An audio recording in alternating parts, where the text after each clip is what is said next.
को देख रहे हैं? औज़ुबिल्लाहि बिस्मिल्लाहिर्रहमानिर्रहीम। ये तो अच्छी बात है, ये तो पहले होना चाहिए था। ये 20-25 सालों से ये ट्रेन का काम चल रहा है।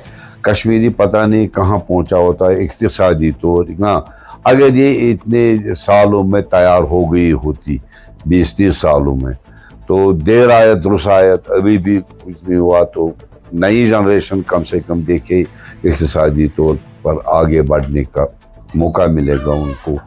जैसे कि आपको ऑलरेडी पता है कि मैं उसके बारे में कॉन्स्टिट्यूंसी में रहने वाला, जो कि मेरी डेस्टिनी में आती है, ये 2 जगह, इनके लिए मैंने चीफ मिनिस्टर से, होम मिनिस्टर के साथ 2 बार बात कराई। ब्रिगेडियर शरीफाबाद जिसके अंडर दुध पथरी, श्रीनगर, बडगाम, गांदरबल डिस्ट्रिक्ट आता है, उनसे भी बात हुई 2-3 बार। तो मैं इसके पीछे एज अ पब्लिक नुमाइंदा, मुझे पता है टूरिस्ट फ्लो इस वक्त दुध पथरी के लिए बहुत आ रहा है, बहुत चाहते हैं कि दुध पथरी खुले। जितना कश्मीरी, जितना बेड़ वाला, गाय वाला, जिनको बहक में जाना है या दुध पथरी जाना है, उतना वहाँ के दुध पथरी के चाय वाले या दूसरे कोई भी है, जितना वो चाहते हैं उससे ज़्यादा टूरिस्ट चाहता है कि दुध पथरी खुले। इसी बारे में मैंने बहुत मेहनत की। तो पहले उनने बोला कि सिक्योरिटी वालों ने कि 15 दिन लगेंगे, फिर बोला 8 दिन और लगेंगे, बोला सब टूरिस्ट जगह जहाँ पर टूरिस्ट ये सिक्योरिटी का इंतज़ाम पूरा नहीं है तो वहाँ सारी डेस्टिनेशनें बंद है। मगर उनका इतना फ्लो है नहीं जितना इसमें पहलगाम, गुलमर्ग से भी ज़्यादा फ्लो यहाँ पे है दुध पथरी का tourist flow. 22 lakh last year आए थे। इस साल मैं एक्सपेक्ट कर रहा था 25 लाख, और इंशाल्लाह होंगे। हम मेहनत करेंगे मिलजुल कर, प्रेस वाले, हम टूरिस्ट गाइड वाले लोग सब मिलजुल कर, गवर्नमेंट ऑफ इंडिया सब मिलजुल कर मेहनत करेंगे और 25 लाख इंशाल्लाह आएंगे। तो इतना वो चाहते हैं कि हम दुध पथरी हमें खुले, टूरिस्ट भी चाहते हैं।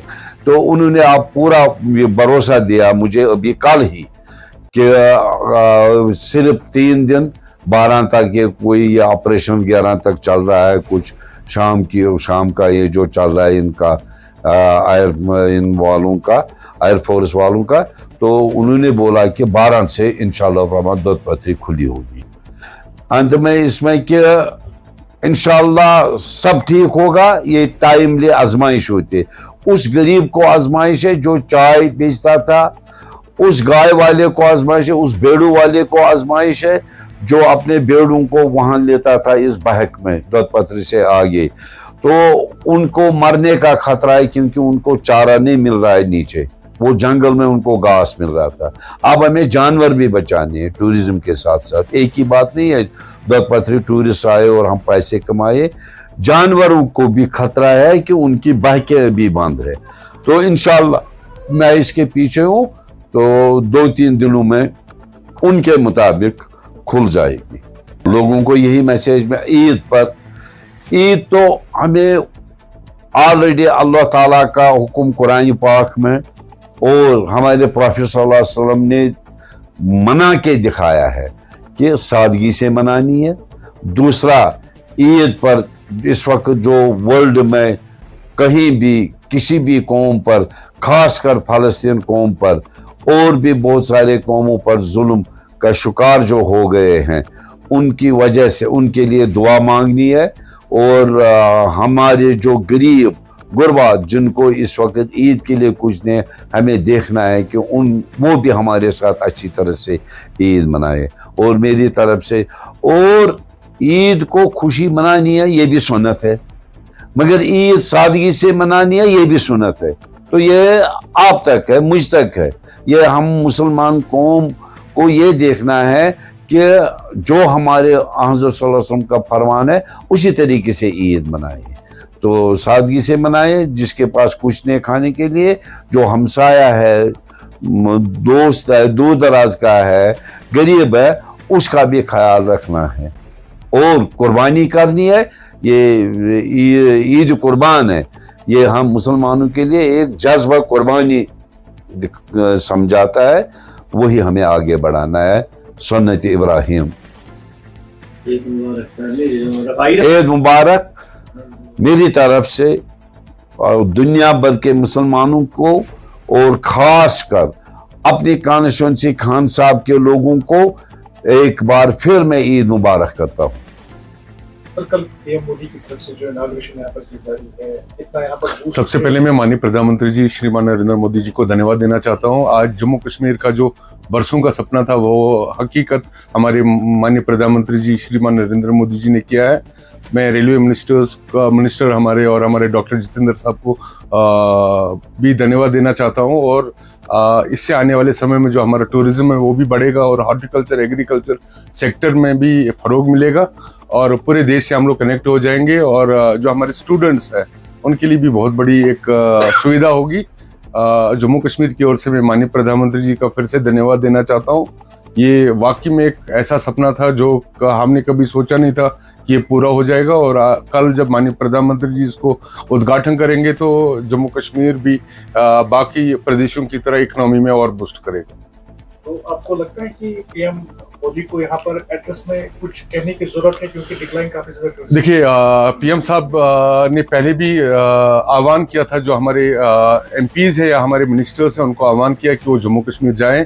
और इससे पहले भी जब सिविल एविएशन मिनिस्टर हमारे जम्मू आए थे तो उनका भी बयान आया था कि उन्होंने आह्वान किया था पूरे देश में कि जम्मू कश्मीर आइए। और यहाँ पे क्योंकि अभी पहलगाम के बाद यहाँ थोड़ा टूरिज्म डाउनफॉल हो गया और मुझे उम्मीद है कल माननीय प्रधानमंत्री जी अपने भाषण में वो भी आह्वान करेंगे। सर, बड़ा ये तो कश्मीर की इकॉनमी के लिए और यहाँ की जो हमारी डेमोग्राफी है उसके लिए एक बहुत बड़ा जो है एक बूस्ट जो ये हमारा जो रेलवे सेक्टर स्टार्ट हो जाएगा उसको देगा, in terms of tourism, in terms of industry also. मुझे अभी भी याद है जब पीछे कुछ स्पेकुलेशंस उड़ गई थी वो कटरा के चेंज ओवर को लेके, तो उस वक़्त हमारी एसोसिएशन ने दिल्ली में हमारे जो रवनीत बिट्टू साहब हैं MOS रेलवे जो हैं उनके साथ हमारी मीटिंग भी हुई थी। उधर हमने ये कंसर्न्स भी उठाए थे कि ये क्यों है कटरा में जो है आपने ये स्वैप क्यों रखा हुआ है। तो लेकिन उन्होंने जो वहाँ से बातें बोली, ठीक है कि नहीं, बोला नहीं it is not a security concern problem. Actually ये है कि जो ये ट्रेन हमने जो डेवलप की है यूरोपियन टेक्नोलॉजी से, कटरा से कश्मीर तक की जो ट्रेन है वो उसी तरीके से डिज़ाइन की गई है कि वो इस टेरेन पे चल पाए। उस ट्रेन को आगे हम पठानकोट या पंजाब वगैरह जो वो नॉर्मल ट्रैक्स हैं उसके लिए वो डिज़ाइन नहीं हुई हुई। तो इसलिए जो एक सयाह है, एक जो पैसेंजर है उसको शिफ्ट करना है। तो मैं कहा वाई कटरा, कहते no it is not Katra, it is Jammu. ये जम्मू में चेंज होगा, लेकिन जम्मू में हम अब इसको अपग्रेड कर रहे हैं अपने रेलवे स्टेशन को, ताकि जब तक वो रेलवे स्टेशन अपग्रेड हो जाए तो तब तक हमने इसका जो स्वैप है वो कटरा में रखा हुआ है। तो ये चीज़ें उन्होंने क्लियर की। और उस वक्त हमने उनको एक कार्गो ट्रेन की भी डिमांड की थी। हमने कहा सर इसको आप पैसेंजर तक महदूद मत रखें, क्योंकि यहाँ से हमारा फ्रूट बाहर जाता है। हमारी अभी आप सुना होगा पीछे चेरीज़ भी अभी इन्होंने बॉम्बे जो है वाया ट्रेन जो दे दी, फ्रूट जाता है बाहर। तो इसमें हमें कार्गो ट्रेन्स जो हैं और जो माल गाड़ियाँ हैं, क्योंकि यहाँ पे बहुत सारी चीज़ें जैसे कोल है, बाकी जो हैं वो थ्रू रोड आते हैं। रोड भी कभी बंद रहता है, कभी खुला रहता है और टाइम टेकिंग है। और जो फ्रेट कॉस्ट हमको पड़ता है, मैं दिल्ली से एक ट्रक 20 टन का उसमें माल मंगाऊं या मैं 20 टन रेल कार्गो से माल मंगाऊं, उसमें जो किराया लगता है उसमें ज़मीन आसमान का फ़र्क है।